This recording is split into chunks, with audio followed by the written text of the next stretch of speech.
Ďakujem pekne. Ja sa chcem opýtať pána poslanca Petráka, že ak teda to, že Fico a Široký sú zlodeji, je nejaká naša vymyslená konštrukcia zaujímavá pre médiá, tak mi vysvetlíte jednu vec. Pán Fico je zhruba od 94. roku aktívne v politike. On bol buď poslancom, alebo premiérom, alebo podpredsedom parlamentu.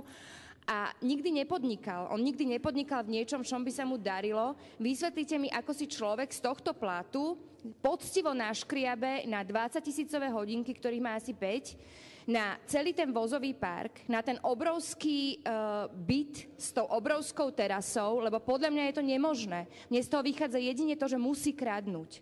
Po druhé, ako je možné, ak teda pán Široký nie je zlodej, ako je možné, že ho subdodávatelia visia na povrazoch zo svojich povál, alebo skrachovali ich firmy a on má vilu na Bahamách? Ako je možný takýto rozpor, keď teda on nekradne? Podľa mňa kradne.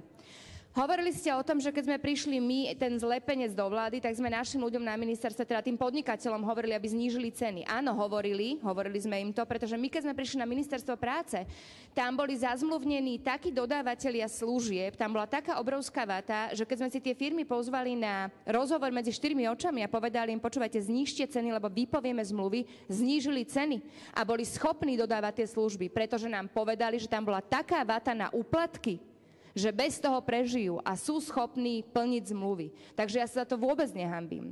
Hovoríte o tom, že pán Figel a proste jemu podobný, my, samozrejme zlepenec, sme zrazili napríklad pána Širokého na kolená, pretože sme od neho chceli nemožné. Ako ja si myslím, že podnikateľ zrazený na kolená vyzerá inak ako Široký, ktorý je momentálne vo svojej vile na Bahamách.